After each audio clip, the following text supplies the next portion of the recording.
Hey everyone. So today we're going to start on chapter 8, the Federalist Years. This is from 1789 to 1801. This is during the birth of our country as the Constitution has been put into place, and the leaders of our country are trying to figure out what that means for them.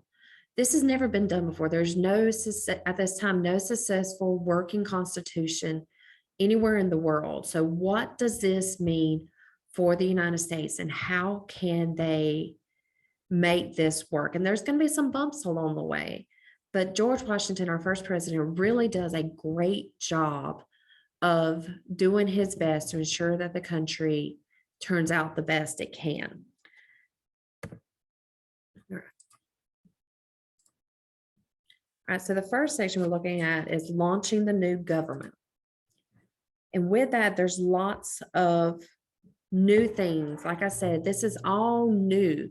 So Washington is really having to build all of this from the ground up. So some of the key features of the government were the cabinet, the courts, and Congress. All right, so President Washington organized 3 departments in the executive branch, and this was all done with the approval of Congress. And those departments are the state, the treasury, and the war department. Thomas Jefferson headed the State Department. Alexander Hamilton was the Secretary of the Treasury. And you're going to see in this that these 2 guys don't get along at all. Like, their ideas are complete polar opposites. Really, with these 2 guys, we have the makeup of our first political parties, the first Republican Democrat kind of situation, 2 completely polar opposite ideas. And then you had Henry Knox, if you'll remember back to the War for Revolution, or excuse me, the War for Independence, the American Revolution. This is the guy who brought the artillery from Fort Ticonderoga down to Boston and set up and forced the British out of Boston. So he headed the War Department, and then Edmund Randolph became the Attorney General to provide legal counsel for the new administration. Sometimes this is called the Justice Department and would make up a 4th department. Just depends. So these advisors took the collective name cabinet and played a key role in the first and future presidential administrations. Every president since then has had a cabinet. All right, so now the courts. Sorry. All right. So the Constitution provided for only a Supreme Court, but permitted Congress to establish lower federal courts. So with that, Congress passed the Judiciary Act of 1789, and that created 3 district courts, 3 circuit courts for appeals, and then allow for 6 Supreme Court justices. Later, the number of courts and justices increased. Despite constitutional provisions and a working system of federal courts, the Supreme Court had little power or respect during its first years. It was kind of one of those things, and we're not too sure of you. Are you the government trying to become too strong? What are they doing here? We're not really sure. The first Supreme Court justice, Chief Justice, was appointed by Washington. His name is John Jay. He's a man that we've heard from before. We're going to hear from him again. The Judiciary Act of 1789 provided that state court decision could be appealed to the federal court level if constitutional questions were involved. And this is where we have cases that start off in the lower, maybe local, and then state, moving on to the Supreme Court. This is the old Supreme Court chamber. Supreme Court chamber. We're now looking at Congress. The first Congress accomplished more of significance than most later ones.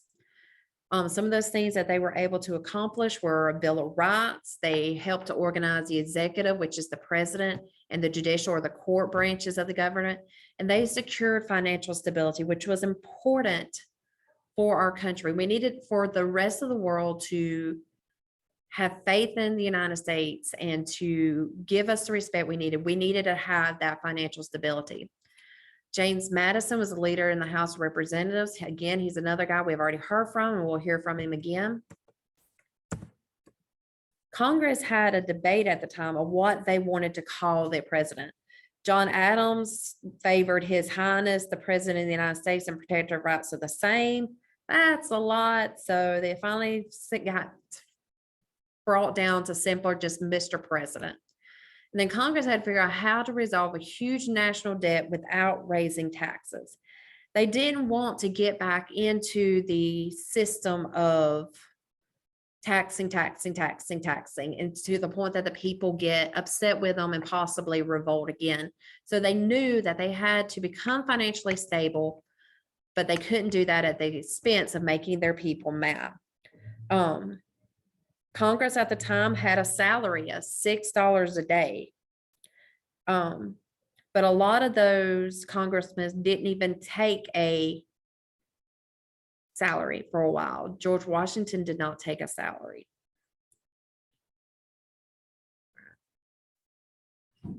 And also these congressmen, they had a huge thing to do with coming up with this Bill of Rights.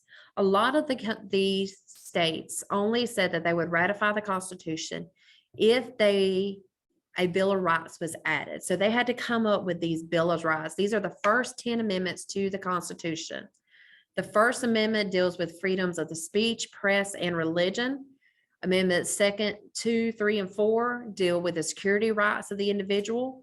5, 6, 7, and 8 guarantee fair judicial procedures for the accused. And 9 and 10 places further restrictions on the national powers. These were all kind of done to ensure that the things that Britain did to them wouldn't be done to them again. And then Amendment 10 reserves all non-delegated powers to the states and the people. Sorry. Oop, there we go. All right. So looking at Hamilton plan, if you remember, Alexander Hamilton was our Secretary of the Treasury. He was tasked with getting our country financially stable. During his time, he published 4 influential reports: 1, resolving the nation's debt problem; 2, establishing a national bank; and 3, encouraging manufacturing and economic expansion. And most of his proposals were shaped into law.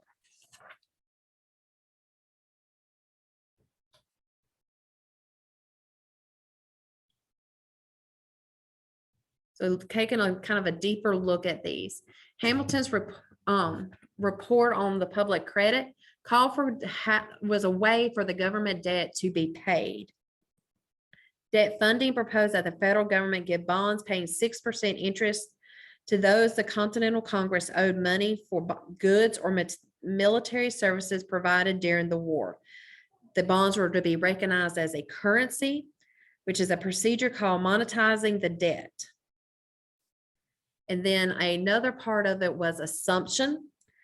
It was the national government's takeover of all state debts. And this it passed Congress, but it was a little harder to get passed through Congress. Thomas Jefferson, James Madison, Alexander Hamilton, they all disagreed. Jefferson and Madison, they didn't want the national government to assume the state's debts. One, because their state, Virginia, had already paid their debts. Hamilton, however, wanted the national government to assume the state's debts. It became a big divisive issue between the North and the South. Eventually, a compromise was taken because they allowed a new capital to be built in the South, which is now Washington, D.C. Washington, D.C. is technically considered to be in the South, as coming out of a part of Maryland.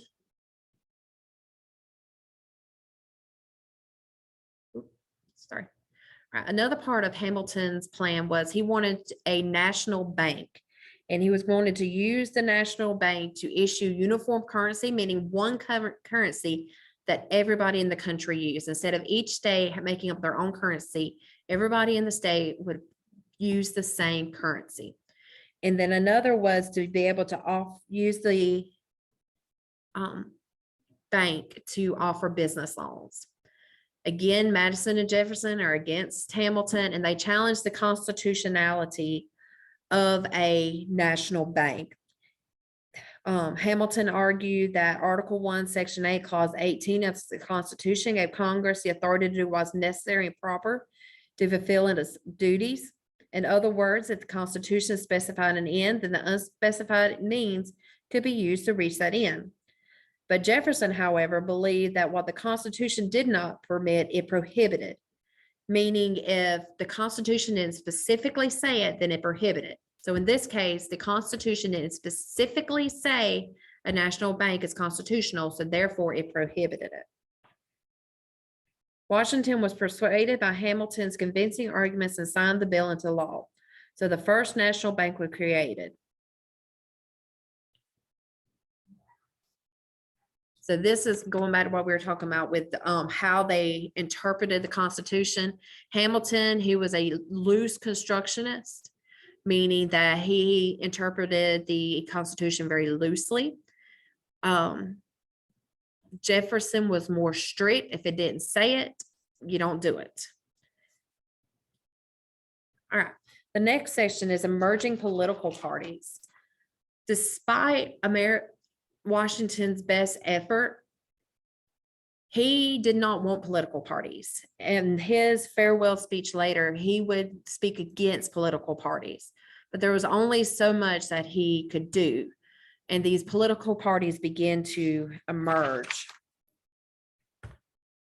Political parties or factions were not unknown to the founding fathers, but they were unwelcome. Political parties in Europe were often characterized by plots, conspiracy, and hostile division, and the founding fathers feared that parties in America would rip the young nation apart. They hoped that in free elections, the best people would be selected.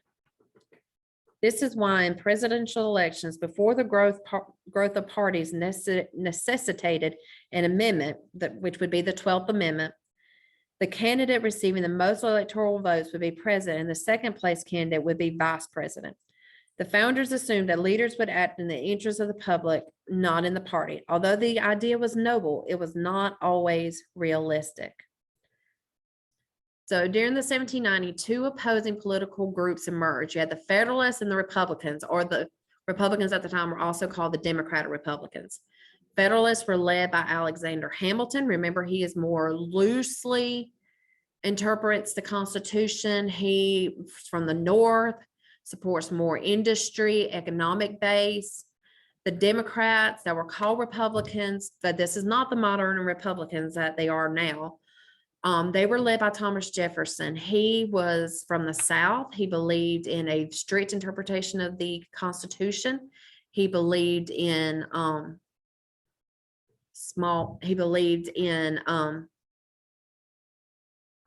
my brain just left me. I just went blank.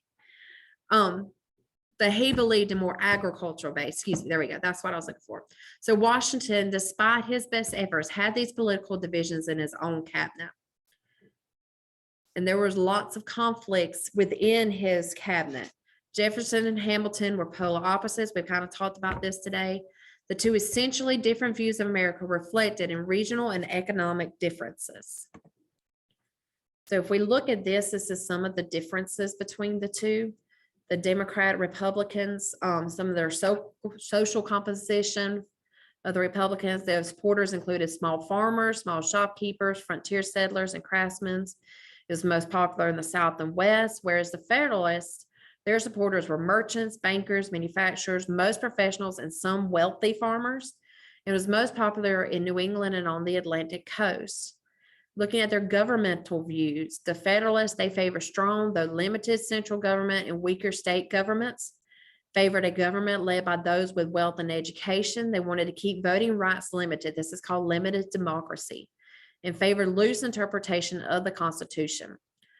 The Republicans favored a weak central government and stronger state governments. They trusted the common man, favored lowering voting qualifications to allow more people to vote. This is called more democracy. Favored strict interpretation of the Constitution. Some of their economic views. Federalists wanted the national bank, thought some national debt was good if properly managed, and wanted federal government spending on internal improvements, such as roads, bridges, and canals. The Republicans, they opposed the national bank, viewed national debt as bad, thought the federal government spending for internal improvements was unconstitutional. And then their foreign policy views, the Federalists were usually pro-British, where the Republicans were usually pro-French. And with that, you had some feuds going on with federal governments.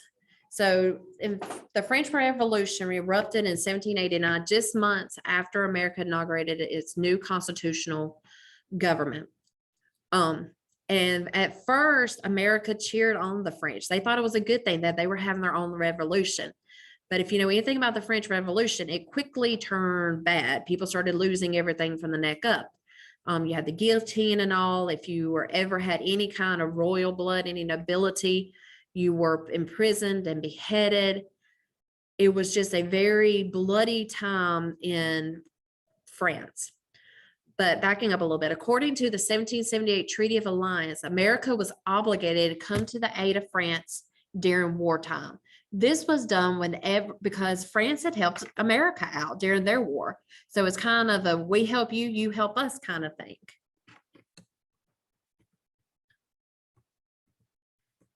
Many Republicans favored a pro-French policy, whereas Federalists were decidedly pro-British. So France and British were still kind of at odds during this time. So America was at odds. Which side do we go against? Well, Washington issued a proclamation of neutrality, meaning, look, we're just going to be neutral. We're here in the middle. We're not dealing with any of y'all. We're not going to go on the French side. We're not going to go on the British side. We're Americans. Y'all fight it out. Leave us alone. And that's all well and good until nosy people kick in, such as Citizen Genet or Edmond Charles Genet.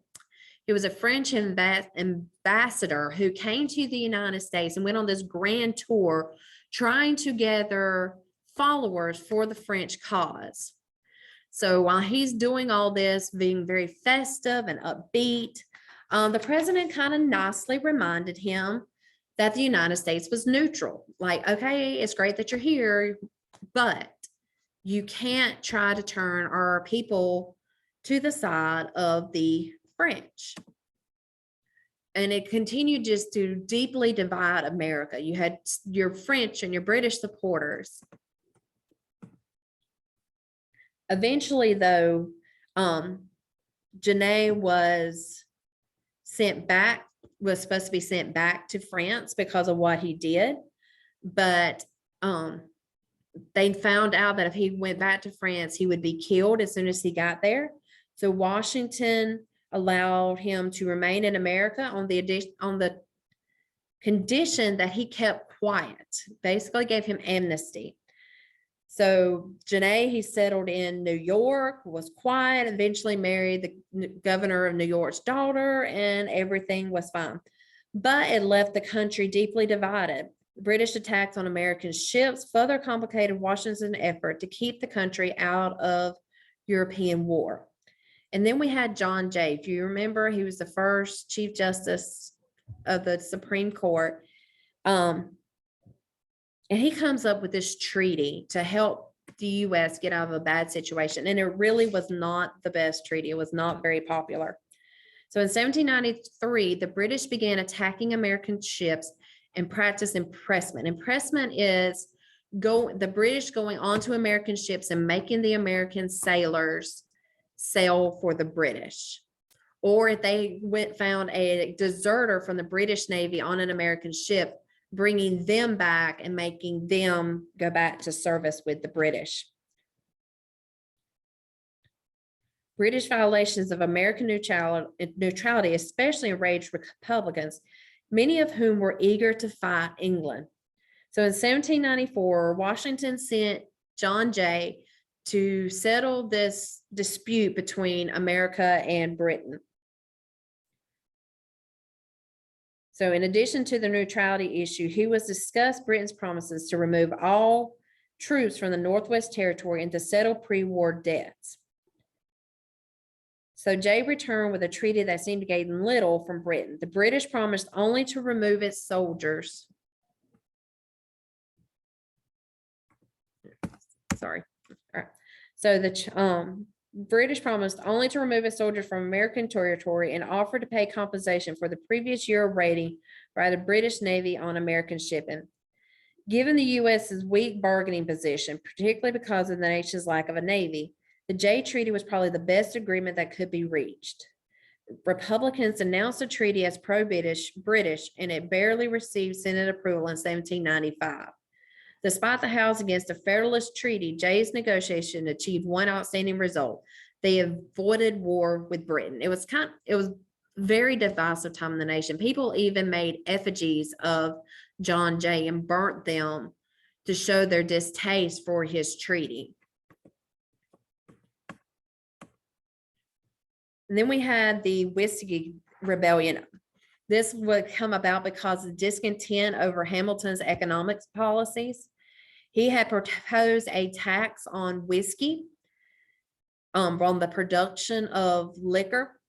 It was the first time that the new government had imposed an internal tax.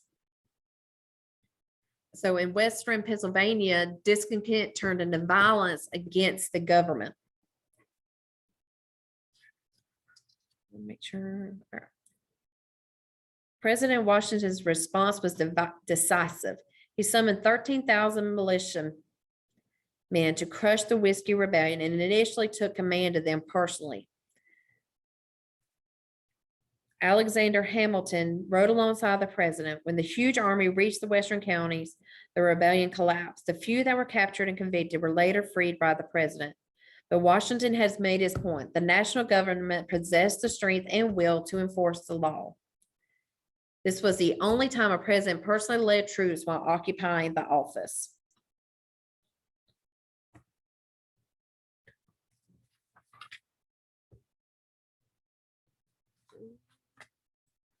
All right, Daniel Boone. In 1792, Kentucky became the 15th state in the Union. Kentucky's admission was the result of pioneering efforts of many men and women, the best known of whom was frontiersman Daniel Boone. He blazed a trail called the Wilderness Trail through the Cumberland Gap, and it became the main route of early settlers to Kentucky. So Washington's farewell. In 1796, after 2 terms, Washington announced his plans to retire. He left a remarkable legacy. In Washington's farewell address, he was looking not at the past, but to the future. And he warned of 3 dangers: political parties, accumulating debt, and permanent alliances with any portion of the foreign world. The next section is declining Federalist influence. The Federalists selected John Adams as their personal nomination, presidential nomination, with Thomas Pinckney as their vice president. Republicans nominated Virginian Thomas Jefferson for president, with Aaron Burr as vice president. John Adams became the president with Thomas Jefferson as the vice president. So things kind of got mixed up there. So a mixed administration of political adversaries was not a good combination. French hostility towards the United States following the Jay Treaty was intense. This quasi-war with France occupied much of Adams' time in office. In 1797, French antagonism led Adams to send 3 diplomats to negotiate with the revolutionary government in France. The French demanded money, and the Americans were outraged at the request. President Adams used the letters XYZ for the names of the French agents. So this episode soon became known as the Thexyz Affair.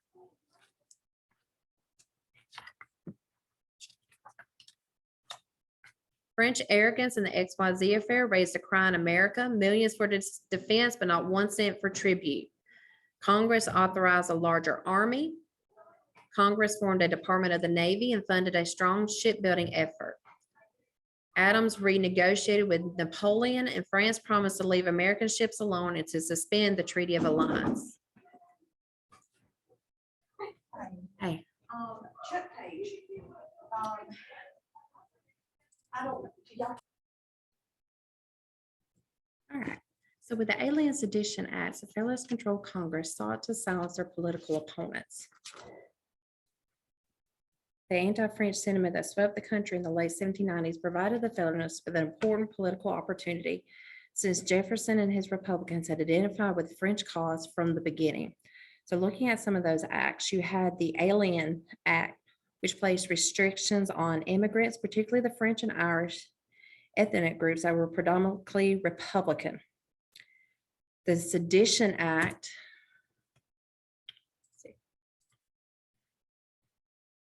not only outlined penalties for anti-government activities such as riots, but also made it illegal to speak or write anything false, scandalous, and malicious against the government of the United States or the President of the United States with intent to defame or to bring them or either of them into contempt or disrepute.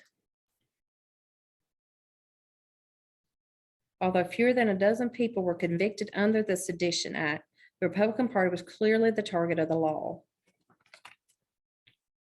It was clearly unconstitutional because it ignored protections given in the Bill of Rights.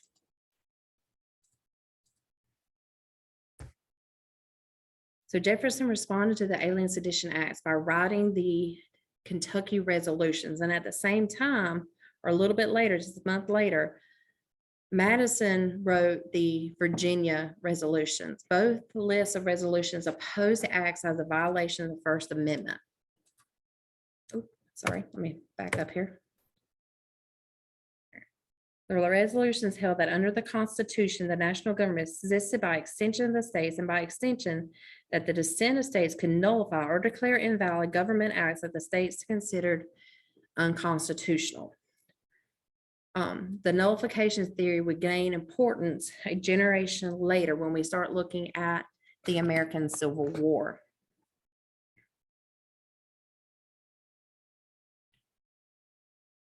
Or, excuse me, not the American Civil War, the time of Jackson. All right, so the election of 1800. In the summer of 1800, John Adams moved to the new national capital in Washington, D.C. in honor of the first president, George Washington. The candidates for the election, the Republicans chose Thomas Jefferson and Aaron Burr again. The Federalists picked John Adams and Charles Pinckney. Jefferson and Burr tied at 73 votes, electoral college votes apiece. As stipulated in the Constitution, the election was decided by the House of Representatives. And with that, Jefferson became president and with Burr as his vice president.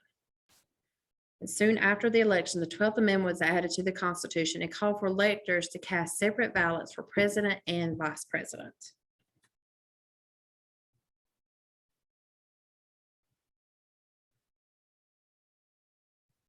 There we go. So the Federalists lost control of both the executive and the legislative branches in the 1800s. So in early 1801, Adams appointed the Federalist John Marshall as Chief Justice of the Supreme Court. And then in Congress passed the Judiciary Act of 1801, which increased the number of federal judges.